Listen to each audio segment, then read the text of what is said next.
शिव की उदारता किसको कहते हैं, शंकर की करुणा किसको कहते हैं, शिव उपासना किसको, शिव दिखने लगे हर जगह, हर घड़ी, हर पल, हर क्षण। विश्वास यदि शंकर पर है तो शिव दिखता है।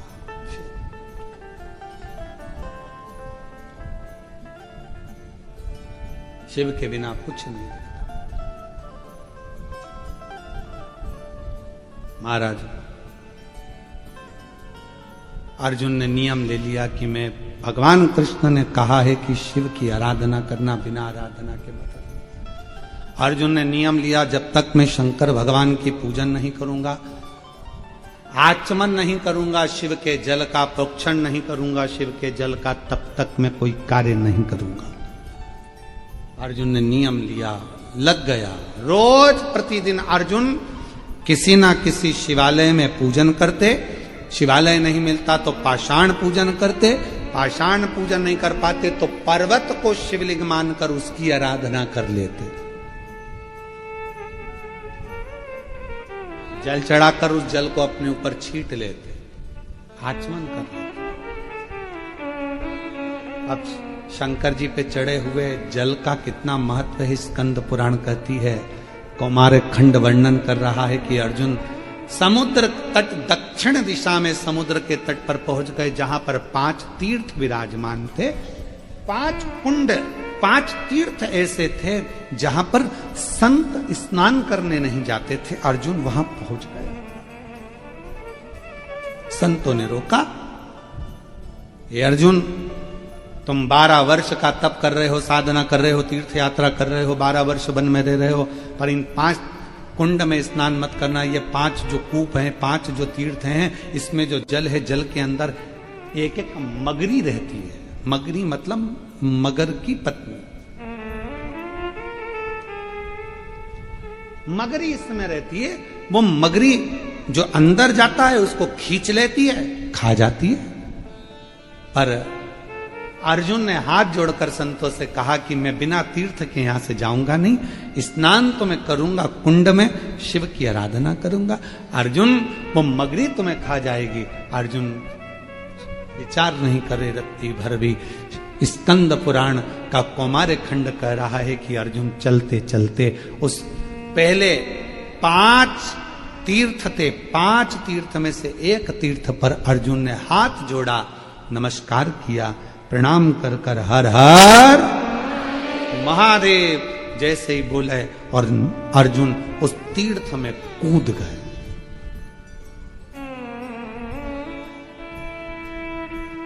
जैसे ही अर्जुन तीर्थ के अंदर कूदे, वो मगरी ने पकड़कर खींचना प्रारंभ किया। वो अंदर ले जा रही है। जैसे ही अंदर ले जा रही थी, अभी अर्जुन का पांव पकड़ा था, अब अर्जुन के जंघा को पकड़ा, कमर को पकड़ा, और पकड़ते सी अर्जुन के हृदय के पास पहुंची और शीश पकड़ने वाली थी कि जिस शीश पर शंकर जी का छीटा, शंकर जी का चढ़ा हुआ जल का प्रोक्षण पड़ा था, वो बूंद उस मगरी को पड़ गई और मगरी अप्सरा बनकर बाहर निकल गई।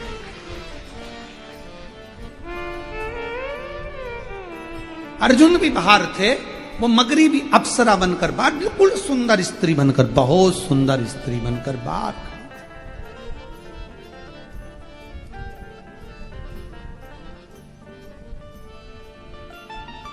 अर्जुन ने पूछा, तुम कौन हो?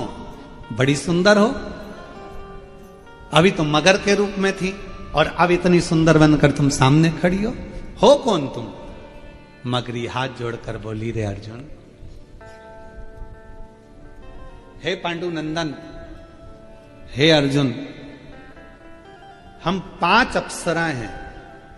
मेरा नाम वर्चा है, दूसरी मेरी सोरमेयी है, तीसरी सामेयी है, चौथी बुदबुदा है और 5वें नंबर की लता है। हम 5 अप्सराएं हैं और देवलोक में रहती हैं, बड़ी सुंदर हैं हम पांचों की पांचों। एक बार अपनी सुंदरता का भाव जानकर हम सब नंदन वन पहुंच गए, जिस वन में कुछ संत बैठकर शंकर भगवान की आराधना कर रहे थे, साधना कर रहे थे, शिव की अर्चना कर रहे थे। और शिव महापुराण में पहले भी वर्णन किया, आज फिर आपको कहते हैं, एक बात याद रखना, यदि कोई शंकर की आराधना में डूबा है, साधना में डूबा है, भजन में डूबा है, कोई शिव नाम की भक्ति में डूबा हुआ है, निवेदन है, उसको कभी भी आप ना तो उसको परेशान करिए, ना उसको कष्ट दीजिए, नहीं तो व्यक्ति को भोगना बहुत कुछ पड़ता है, बहुत। अर्जुन, हम नंदनवन में पहुंचे और नंदनवन में पहुंचने के बाद अर्जुन, हमने देखा कि एक संत शिव की आराधना में लगे हुए थे, शिव आराधना में लगे थे। तभी हमारे मन को भाव उत्पन्न हुआ, हमने उनको अपनी ओर आसक्त करने के लिए नई नई लीला करना प्रारंभ कर दिया। नई नई, हम उसको अपना करने के लिए नई नई लीला करने लगे। अब वो संत तो हमको देखे नहीं, जब आखिरी में संत ने हमको नहीं देखा, उनका जल का भरा हुआ जो लोटा था, पात्र था, उसको हमने छुड़ाकर उठाकर दूसरी जगह रख दिया। वो उस पात्र को ढूंढने लगे। पात्र, शिव महापुराण की कथा कहती है, महाराज शंकर भगवान को जो तुम लोटा लेकर जाते हो मंदिर, शिव जी को मंदिर जो लोटा लेकर जाते हो, उस लोटे में इतना बल आ जाता है, शंकर जी पे जल चढ़ते चढ़ते चढ़ते चढ़ते वो लोटा इतना बलवान हो जाता है कि मान लो यदि घर में किसी व्यक्ति को बहुत तेज बुखार आ गया, डॉक्टर का इलाज भी चल रहा है, दवाई भी चल रही है, सब कुछ चल रहा है, पर उसका ताप, उसका बुखार कम नहीं हो रहा, तो उसी लोटे को पानी में डुबाकर उस पानी की पट्टी अगर उस बीमार व्यक्ति के सिर पर रखना प्रारंभ कर दीजिए, 20 से 25 मिनट के अंदर बुखार पूरा उतरना प्रारंभ हो जाता है। वो पात्र, वो लोटा भी तपवान हो जाता है। अभी तक अप्सराओं का कुछ नहीं बिगड़ा था, अभी तक अप्सराओं का बाल बांका नहीं हुआ था, संत को अपनी ओर आसक्त कर रही थी, अप्सरा का कुछ नहीं बिगड़ा था, अभी तक कुछ भी नहीं बिगड़ा, कुछ भी नहीं। उन अप्सराओं का कुछ भी नहीं गया, उन अप्सराओं का कुछ भी नहीं बिगड़ा, पर अब वो अप्सरा, अभी तक उनका कुछ नहीं बिगड़ा, कुछ भी। शिव कथा में वैष्णव संप्रदाय, वैष्णव संत आए, उसके लिए साधुता है, शिव कृपा बनी रहे। अर्जुन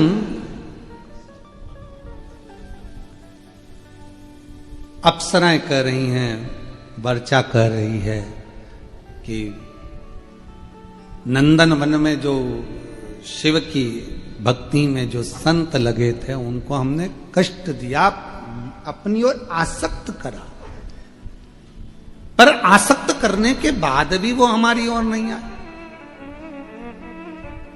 तब हमारे मन में भाव आया, पात्र रखा था जिससे वो जल चढ़ा रहे थे शिव को, और उस पात्र में बड़ा बल होता है, बहुत बल। जैसे आज सारी जितनी पूर्णिमा होती हैं, उन पूर्णिमा में आज की जो पूर्णिमा है, शरद पूर्णिमा, वो बहुत मायने रखती है, बहुत। हम फिर निवेदन करेंगे, आज की जो पूर्णिमा है, प्रयास करो भोलेनाथ जी को एक श्वेत चावल का दाना शंकर भगवान को समर्पित जरूर करो।